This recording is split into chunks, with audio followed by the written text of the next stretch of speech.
Et bonjour à toutes et à tous et bienvenue sur Podcaf, le podcast où on est entre potes autour d'un café, mais on sort de table, du coup le café on vient de le prendre déjà donc c'est cool.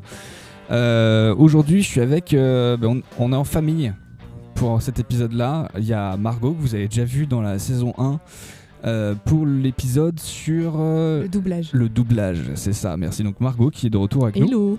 Salut. Angélique que vous connaissez déjà, que vous voyez assez régulièrement. Coucou. Coucou. Et Mathilde, ma toute petite sœur. Salut Mathilde. Salut. Et bienvenue dans le podcast avec nous. Merci. Pour ta première comme ça. Oh là, il y a un truc qu'on n'a pas bossé avant l'épisode, on n'en a pas parlé du tout, mais les recos. On fait les recos. Ah là, j'y ai pensé à la table. C'est pas grave. Au menu du jour, il y a en fait j'ai réuni mes sœurs parce que on a la chance dans cette famille d'avoir fait de la scène en étant jeunes avec nos activités on va dire artistiques et autres, et on voulait parler de ça, pourquoi la scène c'est cool et pourquoi ça ne l'est pas pour d'autres personnes, la raison de la présence d'Angélique ici avec nous.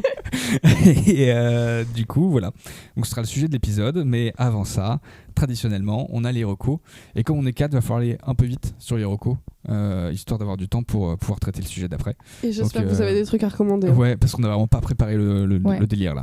Moi j'en ai. T'en as ? Vas-y, fais-nous kiffer. Chaîne YouTube, Monstre de film. C'est un couple qui fait ça avec, pareil, c'est entre potes et tout. Ça fait quelques années qu'ils font ça maintenant. Ils sont axés vraiment sur les films de monstres. Et donc, ils parlent du film et comment est fait le film, comment sont faits les monstres, que ce soit des animatroniques ou autre chose, que ce soit en post-production, etc. Okay. Hyper intéressant. Ils parlent beaucoup de la musique des films aussi, parce que c'est quelque chose qui le passionne. Et franchement, je vous recommande.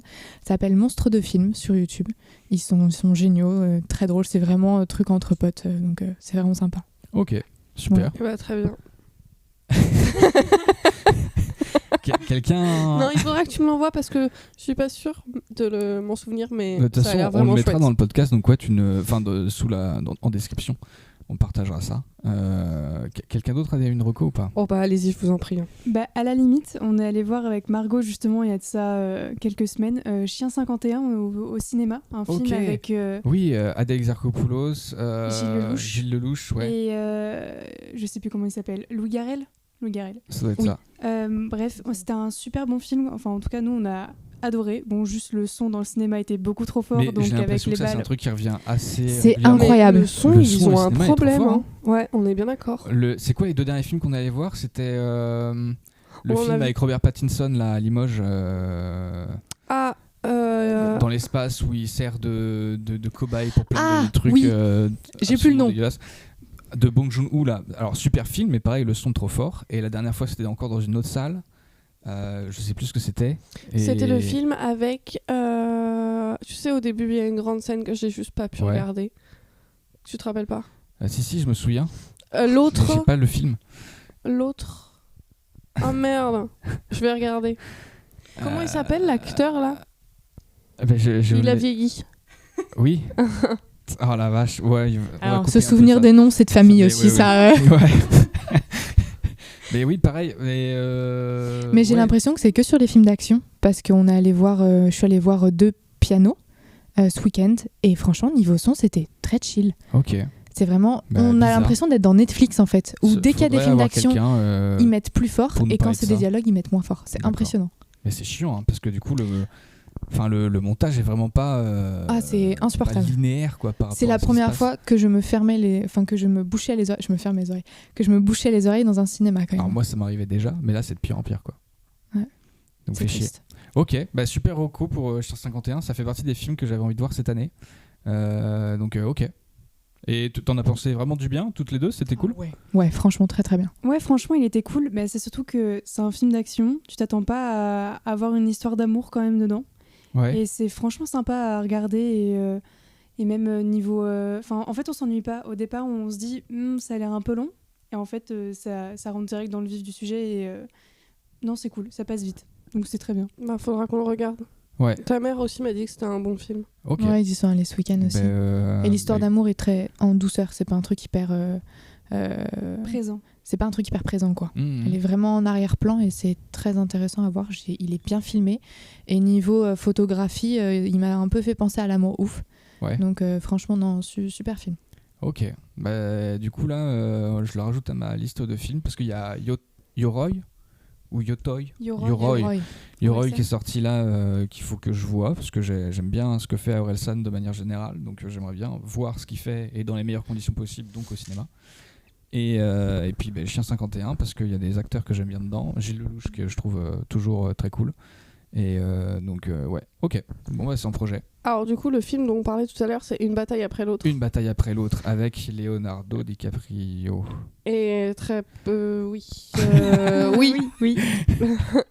Exactement. Oui, il faut qu'on parle de ce film parce qu'il Et ben du coup je voulais en refaire ma reco. Eh ben vas-y. Parce que je suis pas très film d'action. Ouais. Globalement et d'autant plus au cinéma entre autres à cause de ce problème de son parce que c'est toujours trop fort pour moi mais là très, très bons films sont trop forts au cinéma évidemment oui. mais très bons films je l'ai peut-être pas vu dans ma meilleure période, le début du film très compliqué pour moi. Ouais. J'ai pas pu le regarder, j'ai tourné les yeux et il y a un moment où je trouve que ça sert pas le sujet, c'est dommage, mais il y a une scène parmi tant d'autres qui servent pas le sujet, mais très bon film, pareil, t'as pas le temps de t'ennuyer et c'est un film qui te prend aux tripes, quoi. Vraiment, il t'absorbe. Ouais. Voilà, il est dur. C'est pas un film que tu vas regarder en toute détente un samedi soir. Et vraiment, avec, le premier quart d'heure peut vraiment déranger. Le début, c'est vraiment dur. Qui, même moi, qui suis pas forcément hyper sensible à ce genre de choses, surtout au cinéma, c'est quand même dérangeant et ça te fait poser des questions. Mais au-delà de ça, non, j'ai passé un bon moment. Et il y a des avis hyper mitigés. Il y a une scène que moi j'ai adorée, par exemple, sur une route. Je vous spoilerai pas plus, mais il y a une route avec une manière de filmer. Moi j'ai adoré. Et on a un copain avec qui on est allé au ciné. Lui, il a détesté cette scène. Il a pas compris le principe de la scène. Moi j'ai adoré. Et les avis sont vraiment mitigés sur tout le film. Voilà. Donc c'est un film qu'on vous invite à voir et à vous faire votre propre avis. Parce qu'il y en a qui vont vous en dire du mal et finalement vous avez peut-être aimé. Ça a été un peu notre cas. Donc voilà. Allez, c'est à moi de faire une reco. Oui, il va falloir. Alors du coup, moi je suis en train de regarder en ce moment Les Carnets de l'apothicaire sur Netflix. C'est une série animée. Un manga quoi, qui relate l'histoire d'une gamine 17 ans, quelque chose comme ça, qui se fait kidnapper et qui arrive dans la cour du palais royal ou j'en sais rien, enfin c'est un empire donc je sais plus comment on appelle ça mais voilà. Et du coup ça parle d'elle, donc elle fait partie des servantes qui savent lire et qui sont assez rares, donc vite elle prend du galon. Et en plus de ça, elle a le rôle d'apothicaire, enfin de goûteuse pour les concubines de l'empereur. Et donc elle goûte les plats. Et c'est une fille qui n'est pas vraiment une fille de son époque, qui est un peu, qui s'en bat les couilles quoi. Elle est là à se faire mordre par des serpents sur le bras pour savoir quel effet ça fait le poison, etc. Trouver un antidote, machin. Genre elle est prête à mettre sa vie en jeu pour faire avancer la science. Et du coup, c'est gentil, c'est vraiment gentil, sympa. De servante toute mignonne qui cherche à servir ses maîtres, etc. Donc voilà, ça lui amène à elle à avoir des relations plus intéressantes avec certains personnages haut placés dans la hiérarchie, etc. Et il y a des empires chinois, je crois, pas japonais, et tout ce qui est comment dire, j'ai pas les mots, c'est terrible. Coupé. Toutes les histoires qu'il peuvent y avoir, les histoires internes, parce que du coup les concubines, il faut qu'elles fassent des enfants masculins pour avoir une descendance pour l'empereur. Sauf que les rares enfants masculins qui naissent, ils meurent très vite. Et bizarrement d'empoisonnement. Et qui s'y connaît en empoisonnement? L'apothicaire. Et du coup, voilà. Donc, il y a toute une grosse intrigue parce que les concubines veulent avoir le rôle d'impératrice. Sauf qu'il faut que leur enfant soit un homme pour qu'elle soit désignée d'office impératrice, etc. Enfin voilà, c'est un gros bordel, mais c'est assez intéressant. L'animation est jolie, les dialogues sont cool et voilà. Non, franchement, c'est un manga de chevet, on va dire. C'est C'est cool. Voilà. Bon, la scène et moi. Ouais, la scène et nous. La scène et nous. Pourquoi la scène c'est cool pour vous les filles? Allez, direct, un peu de philosophie. Personnellement, la scène pour moi c'est cool parce que tu peux montrer en fait ta passion à un moment donné dans l'année. Enfin, du coup, parce que je fais de la danse. Ouais, c'est ce que j'allais te précise. dire. C'est quoi ta pression Je sur fais de la scène du coup? danse. Et ça fait 15 ans que j'en fais. Et à chaque fois, c'est le moment que j'attends le plus dans l'année, puisque c'est le moment où t'as un peu tout ce stress, toute cette excitation de monter sur scène, de pouvoir faire ta choré que tu bosses depuis 1 an. Enfin, ouais, je sais pas, c'est une fierté limite de pouvoir présenter ça sur scène devant potentiellement ta famille, tes amis, ou même juste des gens que tu connais pas. Ouais, c'est un peu la consécration de ton année d'entraînement en danse, etc. Ouais, c'est ça. Ok. Moi, je dirais que c'est un peu le seul endroit où je suis vraiment 100% moi-même et où j'ai zéro tabou, zéro problème de jugement, où je suis bien, quoi. Vraiment, la scène, c'est juste... c'est un peu comme une drogue. C'est très délivreur. Délivreur, je sais pas si c'était très français comme mot. On le prend. On le prend quand même. Il y en a comprend. qui s'appellent Deliveroo, mais Delivreur c'est bien aussi. Délivreur, c'est pas mal. Être des livreurs de Deliveroo. Non, en fait, franchement, c'est un endroit assez mythique. Moi, j'y suis depuis que j'ai 3 ans. J'ai commencé avec la danse et je suis passée au théâtre. Et donc maintenant, je suis vraiment plus axée sur le théâtre pour en faire mon métier. Donc, je suis comédienne. Je peux commencer à le dire vu que maintenant, j'ai un premier rôle à Châteauroux et tout. Félicitations. Oui. Et du coup, à côté de ça, je fais quand même de la danse parce que c'est très libérateur de danser. Et en plus, on a la chance d'être à La Châtre et d'avoir des super profs qui nous font des super chorés. Okay. Donc voilà. Donc non, la scène, c'est vraiment très important dans ma vie. C'est une année sans scène, c'est pas une année possible. D'accord. Ok. Ouais, je le pensais aussi. Et finalement, ça fait un bon bail que je suis pas monté sur scène. La dernière fois, c'était avec toi. Mais il faut que tu remontes sur scène, Mathéo. Oui, mais ça, c'est... Voilà. Et, mais du coup, c'est possible de vivre sur la scène. C'est possible de redevenir un moldu. Il n'y a pas de problème. J'ai fait aussi... j'ai fait quelques années sans scène, mais c'est vrai que c'est... déjà avec le Covid, il y a bien un moment où j'ai pas pu être sur scène. C'était compliqué. Mais c'est vrai que c'était... je sais pas, il manque un truc. Il y a ce truc-là où j'ai pas ma dose pour évacuer, je sais pas, toute l'année, j'en sais rien. Ok. C'est trop important, en fait, pour que je passe à côté. Et toi, Angélique, du coup, pourquoi la scène, c'est cool? Non, et toi, Mathéo, pourquoi la scène, c'est cool? Non, pour moi, la scène, c'est cool parce que, du coup, Mathilde et Margot l'avaient plus avec la danse et Margot le théâtre. Et moi, j'ai eu théâtre et musique. Et pour le coup, au niveau de la musique, c'est cool de monter sur scène parce que il y a un côté moins école que le théâtre ou la danse. Surtout quand tu viens avec ton groupe et que c'est pas le groupe du collège ou un conservatoire ou je sais pas quoi. Soit tu es là pour servir le propos du chanteur, parce que du coup je suis musicien derrière, je suis pas dans le chant, et tu sers l'œuvre générale d'un groupe de gens. En général, on est moins nombreux aussi dans la musique sur scène, donc ce qui fait qu'on nous voit plus facilement et qu'on peut se permettre des débilités ou des trucs comme ça, et du coup ça rend la chose un peu sympa.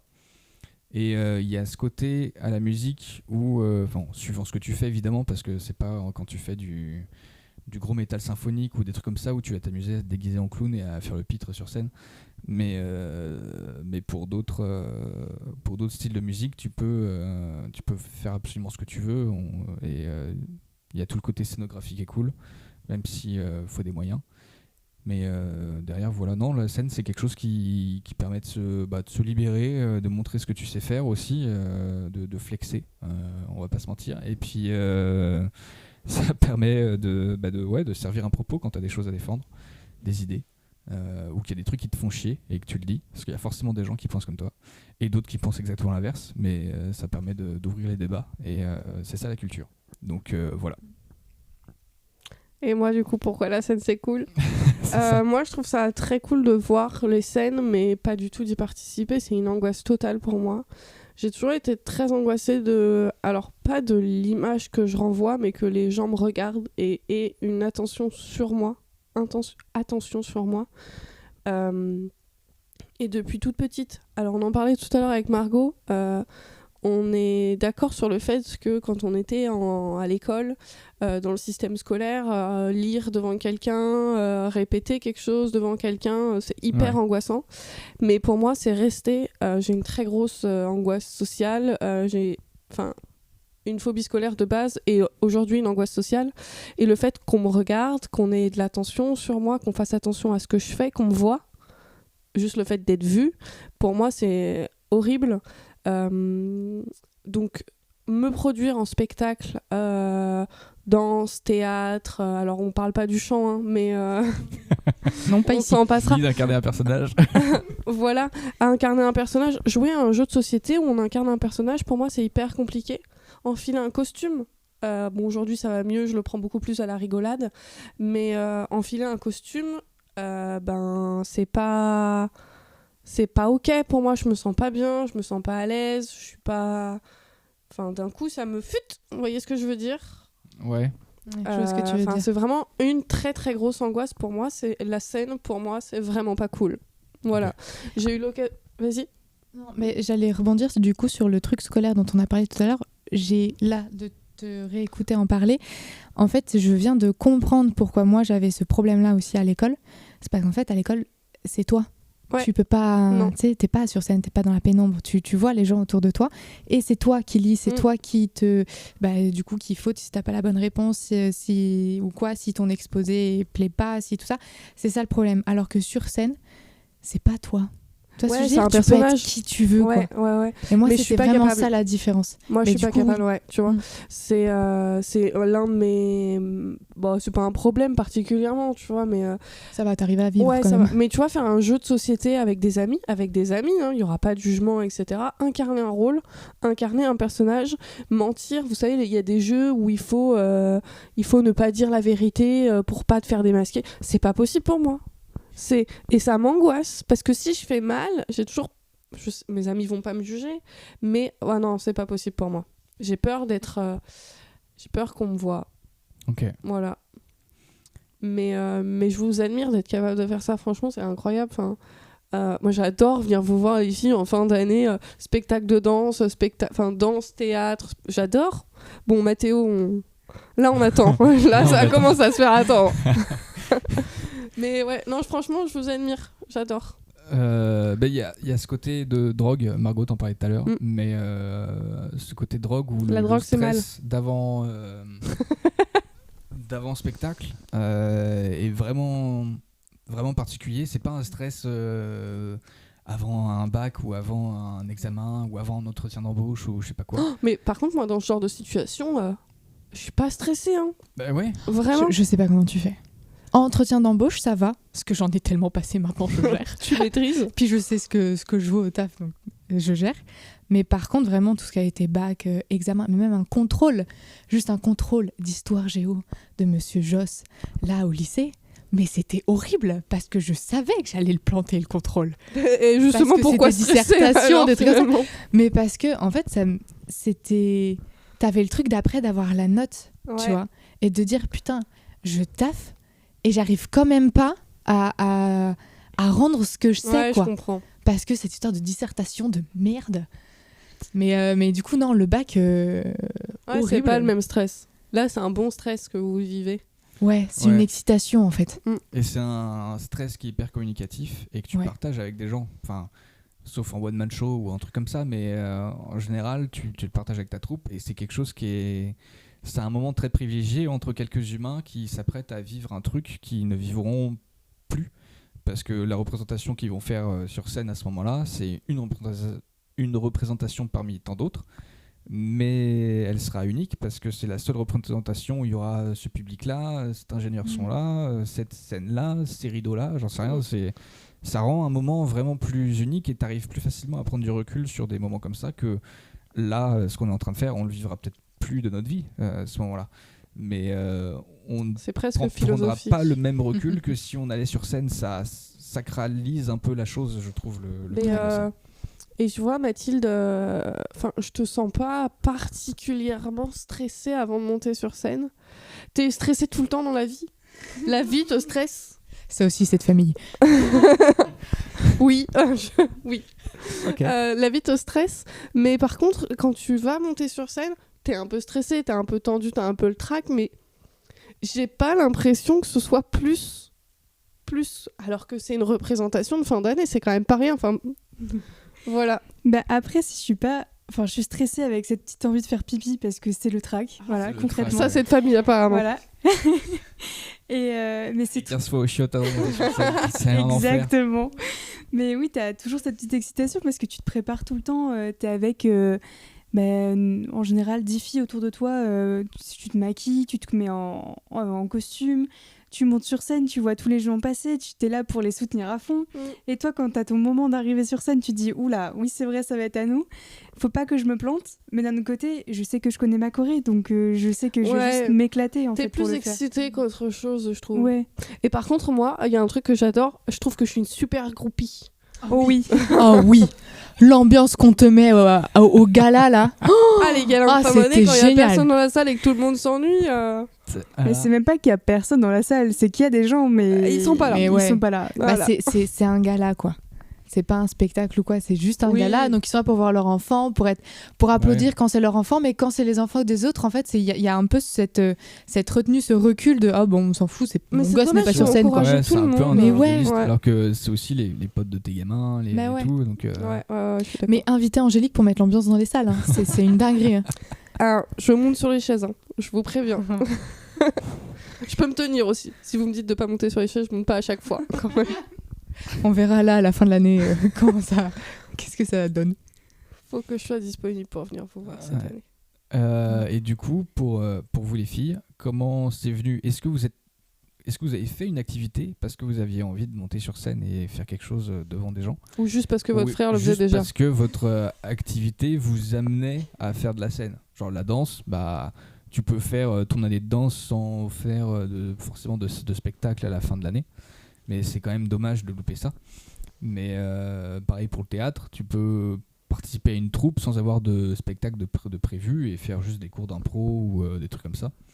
Donc est-ce que vous avez fait de la scène parce que vous aviez envie de faire de la scène ou parce que l'activité que vous avez fait vous y a amené? Bah, moi, du coup, personnellement, c'était plus l'activité que j'ai faite m'y a amené. Puis c'est surtout que quand j'étais petite et qu'on m'y a inscrite, alors qu'en soi, quand t'es enfant, tu sais pas dans quoi tu t'inscris, tu sais pas vraiment en quoi ça joue. Ouais, t'as pas les enjeux qui viennent derrière l'inscription, quoi. Non, tu sais pas que tu vas monter sur scène, que tu vas faire une petite représentation devant un public, tout ça. Juste, tu te dis, ouais, c'est cool, je suis avec mes potes, je fais de la danse, c'est trop. Je vais trop danser cool, avec quoi. mes copines. Allez, Voilà, exactement. Mais je me souviens d'une représentation qu'on avait faite dans une toute petite salle de danse où il y avait tous les parents qui étaient là. Et moi, je devais avoir 5 ans, un truc comme ça. ouais. Et j'ai pleuré et je me suis mise vers maman et je suis allée la voir et je suis restée avec elle. Je voulais pas danser devant les gens, C'est concrètement. trop mignon. Je ne voulais pas. Un petit trauma. Alors qu'au final, maintenant, je suis là en mode mais la scène tous les jours. Je veux y monter, il n'y a pas de souci, les gars, quand vous voulez. Et toi, Margot? Moi, pareil en fait, parce qu'on a commencé avec la danse avec Mathilde. Oui, c'est vrai. Et c'est maman qui nous a inscrites parce que la danse, on est des filles, je sais pas. En vrai, je sais pas du tout. Non, mais parce que Vous votre dansiez maman déjà à a la fait de la maison toute danse. Puis, ouais, il y a le Maman côté faisait de la à danse faire. Mamie aussi. a fait de la danse aussi, me semble, non? Je crois Mamie, pas. non. Mamie, jamais? Non, musique, Lily. Musique.ly. Un peu quand elle était vraiment petite, mais du coup, ça ne compte pas. Maman, elle Ouais. a continué adulte et tout. Mais du coup, ouais, on a été inscrite à la danse, donc j'ai commencé à 3-4 ans, je crois. 3 ans, il me semble.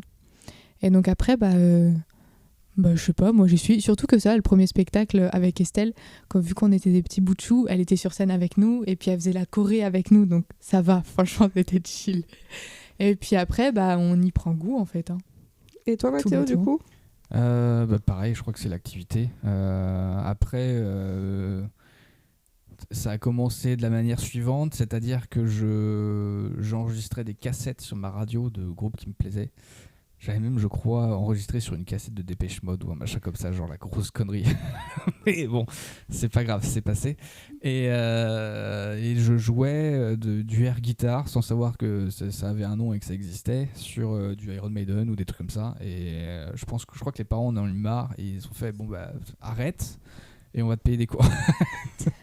Et du coup, j'ai atterri dans une école de musique. Alors, j'avais fait du solfège, mais le solfège, tu fais pas d'instrument, tu fais juste de la théorie musicale et c'est un peu de la merde. Et en conservatoire, il faut que tu fasses 2 années de solfège avant de pouvoir toucher un instrument. Donc c'est plus compliqué, je trouve, de s'intéresser à la musique quand tu commences par la théorie. Et donc, du coup, j'ai fait tout de suite de la guitare. Et en fin d'année, pareil, petite représentation, concert avec les différents niveaux des élèves pour montrer ce qu'ils ont appris durant l'année. Et, C'est quoi la première musique que tu as pu apprendre ? Les tout premiers trucs que tu joues, en général, ils n'ont pas vraiment de nom parce que c'est juste des exercices pour les doigts, pour voir comment tu appuies sur les cordes, etc. Mais la toute première, je sais pas, la petite fille qui dit non ou un truc comme ça. La poupée qui dit non. La poupée qui dit non. Ouais. Où tu t'étais fait chier sur scène avec l'autre gamine, je crois. Il n'y avait pas une histoire comme ça ? Non, c'était autre chose, ça. C'était autre chose. Bon. Mais non, oui, je crois que ça fait partie des premiers morceaux que tu apprends. Il y a 3 accords, tu les tournes en boucle et tu as une musique. Donc c'est quand même chouette quand tu es gamin de pouvoir jouer une musique entière. Ouais. Et la tenir de bout en bout avec 3 accords. La fierté, quoi. Ouais, tu as un côté où tu dis c'est cool. Et en plus, ça te fait travailler la rythmique, donc c'est sympa. Mais du coup, ouais, ça a commencé comme ça. Mais t'avais commencé à quel âge la guitare ? Parce que je sais même plus. Je crois 8 ans, je crois. Je me souviens de ta guitare Lego quand tu étais tout petit. Ouais, j'avais pas encore de vraie guitare. Il y a ça surtout, en fait. Et maintenant, on arrête de compter le nombre de guitares qu'il y a à la maison. Lego, évidemment. Oui, on en a même pas, je crois. Voilà. Voilà. Ouais. Mais du coup, est-ce que vous voulez continuer la scène parce que c'est cool et que ça vous apporte quelque chose en plus, ou est-ce que vous continuez la scène parce qu'il y a vraiment un manque ? Est-ce que vous cherchez juste à vivre les moments que vous avez vécus avant sur scène, ou est-ce que vous cherchez à autre chose ? C'est très philo, dis donc, cet enregistrement. C'est la scène, on parle de... Enfin, je sais pas, ouais, c'est... Comme tu veux. Vas-y, je t'en prie. En vrai, moi, ça va être un peu des deux. Autant parce qu'il y a un manque et c'est quelque chose qui me plaît vraiment, que en fait, de ça, je veux vraiment en faire mon métier, parce que j'ai ce truc-là qui est dingue, quoi. Quand t'es sur scène, c'est une sensation de fou. Ouais. Donc, c'est l'objectif depuis longtemps, et l'objectif se concrétise petit à petit. Donc non, moi, je compte en faire toute ma vie de la scène, de ne jamais arrêter. Là, j'ai la chance d'être au conservatoire, j'ai la chance d'être entrée dans une troupe professionnelle, donc de pouvoir faire ça vraiment quand je veux, et de pouvoir interpréter des trucs quand je veux. En plus, on a la chance d'avoir un prof au conservatoire qui est vraiment bien, où on a vraiment des cours. C'est pas comme si c'était une troupe et on était comme en truc de troupe, on apprend un texte, etc. Là, on a vraiment des cours, on a des exercices, que ce soit d'impro, des petits exercices d'interprétation, etc. Et franchement, c'est hyper intéressant, et c'est ça qui me plaît, ça apprendre des textes et les ressortir en jouant des gens, quoi. Ok. Toi, Mathilde ? Moi, du coup, à la base, j'aurais bien aimé en faire mon métier. Le problème, c'est que avec certains problèmes de santé, et puis même, je me suis dit, la compétition, c'est pas mon truc, donc ça sert à rien de me lancer là-dedans. Bon, après, vous me direz, l'architecture d'intérieur, c'est un peu le même bordel. Mais bon, c'est pas grave. On s'en sort dans tous les cas. Mais non, je pense par contre continuer le plus longtemps possible, parce que malgré tout, même si je suis pas pro ni rien, c'est sympa, et on passe des bons moments, et j'apprends des choses, et ça aide vachement avec la mémoire. Donc, puis ça fait penser à autre chose, ça te libère malgré tout de faire des cours. Donc voilà. Continuer surtout au niveau des cours. Après, même s'il n'y a pas de spectacle à la fin d'année, c'est triste, mais c'est pas si grave que ça. La pratique déjà apporte quelque chose, quoi. Oh bah oui, c'est clair, et surtout que ça revient toutes les semaines, donc au moins, c'est mieux ça que d'avoir rien du tout à côté. Ok. Et toi, Angélie ? Je compte... Alors, pour le coup, ma parole d'adulte aimerait essayer. Okay. Ma part d'enfant Bah, elle est déjà partie se cacher. D'accord. Ouais, non.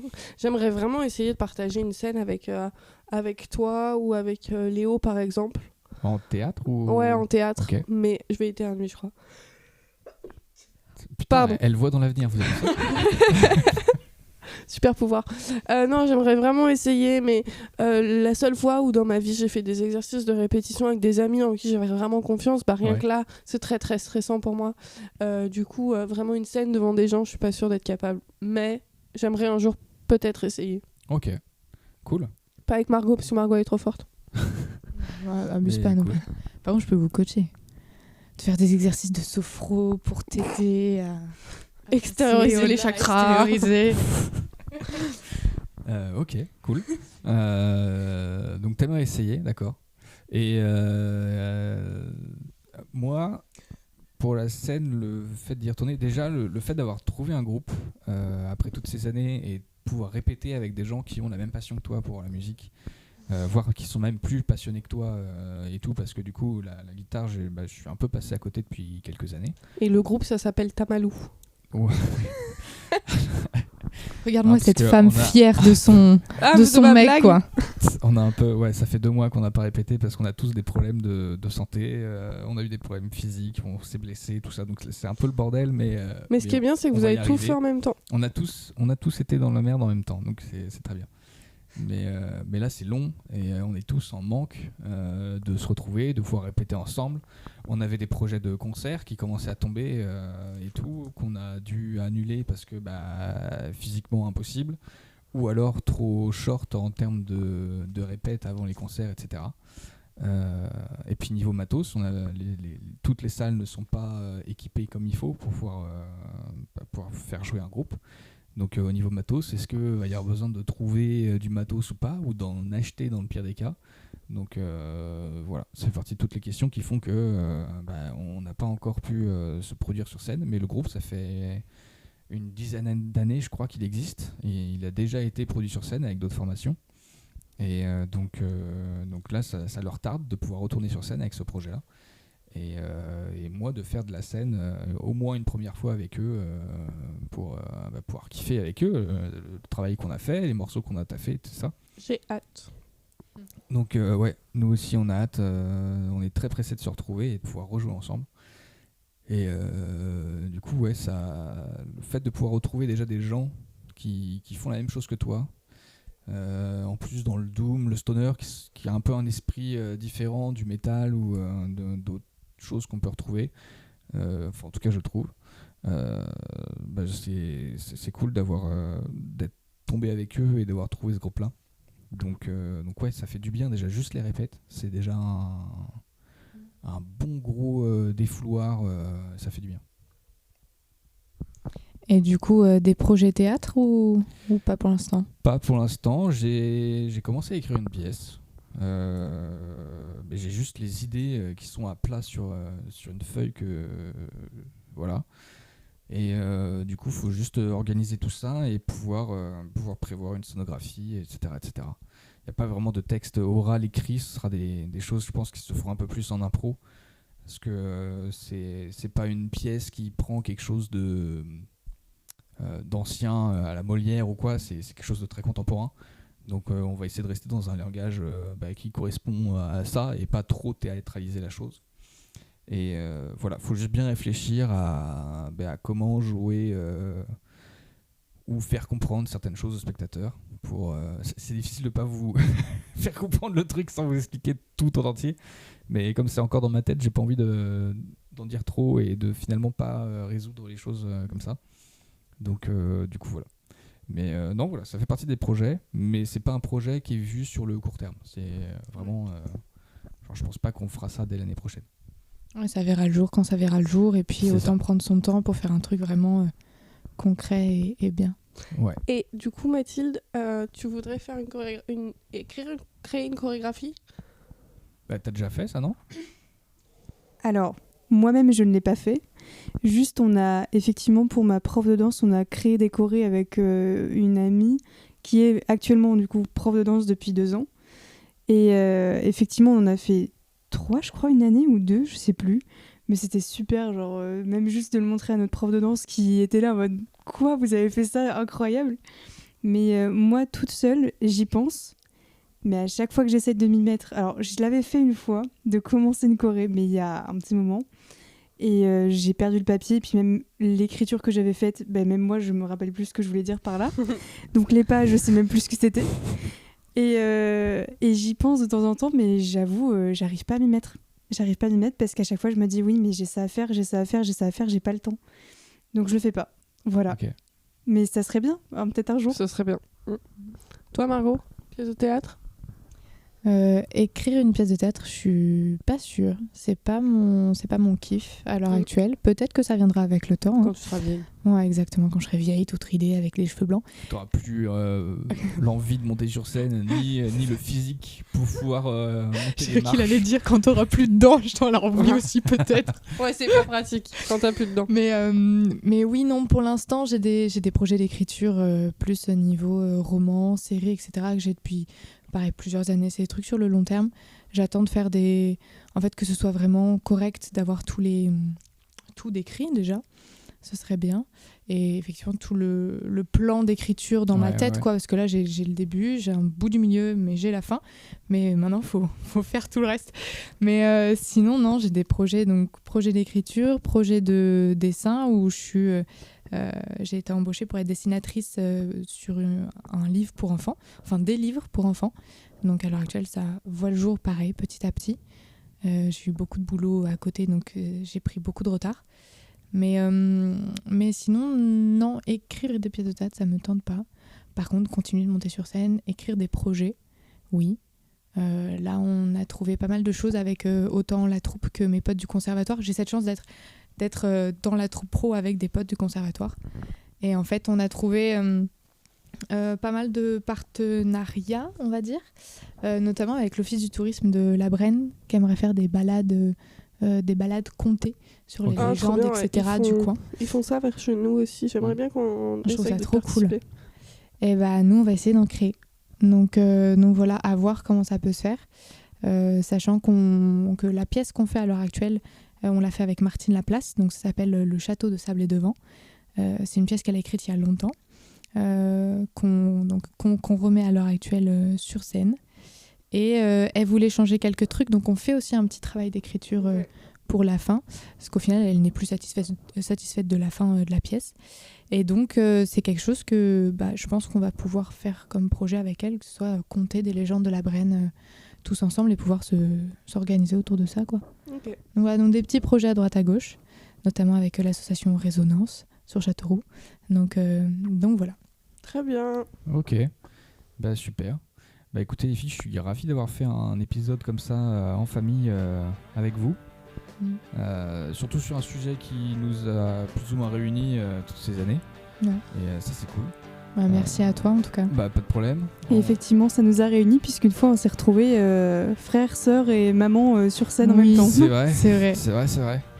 Et oui, merci. Ouais. Ok, écoutez, vous pouvez nous retrouver sur toutes les plateformes Spotify, YouTube, Deezer, Castbox et Podcast Addict, sur les réseaux sociaux avec Instagram, Facebook et maintenant TikTok. Alors il n'y a pas grand chose sur le TikTok encore, mais je vous invite à nous suivre sur TikTok, Podcaf, comme c'est écrit là. Et puis on vous dit à plus tard, et puis on se revoit pour le prochain épisode. Et voilà. Salut. À bientôt. Salut. Salut. Salut.